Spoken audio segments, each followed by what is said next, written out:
ndithokoze kuti mwalita naso kuno ku Dreams Media kuti zathe kuonekera ndi Malawi maso ma viewers onse both subscribe and unsubscribe viewers for Dreams Media. Makati pempheso wa ma viewers a Dreams Media amene sana bange subscribe for tizikhala tikubwera kupanga kuonekera maso papo ka provide information yazi ndizosiyana including za nkhondo and other geopolitical issues that are happening in other countries and the world at large.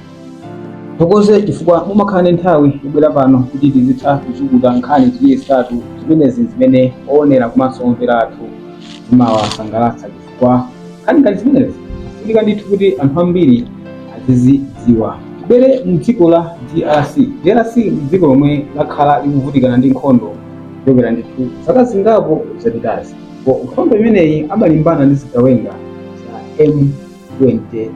Dziko lero tingofuna kuti tingoyalako mphasa pakamaka kuti kodi M23 chani. Auzani amene akumvera kuti kodi M23 kuti kweni ndi gulu lanji anthu. Thank you very much once again. M23 ndi kagulu kamene kali mama kummawa kamene kana ambikira kummawa kwambiri kwa dziko la DRC. Kagulu kamene kaka ndikakuona kuti origin yake ngati mtundu wake ndi wachitutsi. If you know matutsi ambiri ali kummawa kwa DRC, ena asuma iwo ambiri kwambiri ali ku Rwanda. So kagulu kamene kaka ndikagulu kamene kali kummawa kwa DRC kwa DRC makamaka kusita imene ikuchita kuti Goma ndikumene kunambikira kagulu kamene kaka. Ndikuchifuna kuti matutsi ambiri ali ku Rwanda kagulu kamene kaka kankamveka ngati kuna kuti kamapangidwa marginalized kamaoneka kuti inuyo si aku DRC and kakhala kupangidwa treated in a different way from other people. That's according to the history imene mpangidwa provided unless otherwise provided. So kagulu kamene kanapanga formulate a resistance in the form of more or less like an army, a labor group imene inachulwa kuti M23. M23 zambika kwambiri panali anawanga raise makonseni awo na kuti sitipangidwa treat moyenera tili mziko lino despite kuti mala kuti mankhwa chitutsi kupasa ndife matutsi kwabe tikuwanda ndife malawandisi anapanga raise out zinthu zimene ankazifuna 2009 presented to the government ya DRC. Anapanga present zinthu zimene ziyazo with time DRC started complying on those things and to the extent now kuti kagulu kamene koko kasilikali kamene koko kanapangidwa integrated into the government system. Ndimene kanapangidwa integrated into the government system, we should communicate na kuti panali little segregation. Kagulu kamene kakasema apangidwa the very same way asilikali ena amene anali kali main military ya DRC apangidwa treated. It is rumored now that even masale zawa na rochepa. It is rumored now that even warfare imene sina imene imapangira. Kadira kamene kaka West region ngani mineral resources zambiri. And it was expected now that how many ndiye asikala kumene kwa maana udazi kaula kwanga benefit from those mineral resources. Koma sizi mapangira.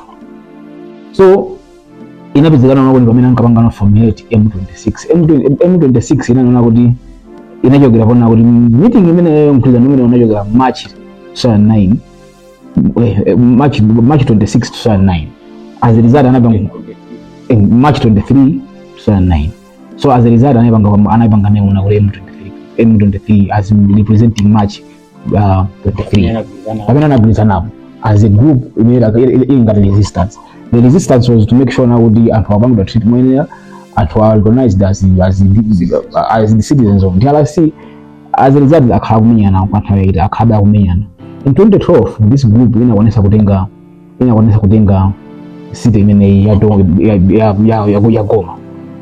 Anavenga for in 2012. In 2013 abuzana kuti Goma DRC mukusanga other international organization like UN, African Union, ndena odero anapeza kuti anapanga formulate a force to neutralize this group.